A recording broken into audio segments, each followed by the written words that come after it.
संतांची ओळख हे बाह्य अंगानं गळ्यामध्ये माळा पाहिजे, कपाळाला गोपीचंदनाचा टिळा पाहिजे, याच बरोबर आचरण सुद्धा शुद्ध पाहिजे.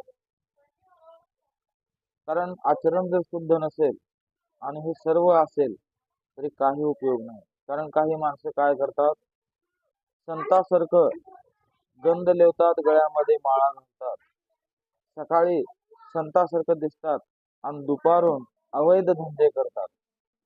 मग हे उपयोगाचं नाही. म्हणून हे सर्व तुकोबारायांनी पाहिलं. तुकोबाराय काय म्हणतात, टिळे टोपी माळा देवाचे गबाळ, वागवी उंगळ पोटासाठी. कारण पोटासाठी संत होणं हे संत पदाला शोभत नाही. कारण संत तेच असतात जे आपलं आचरण हे वैराग्यशील ठेवतात. रामकृष्ण हरी.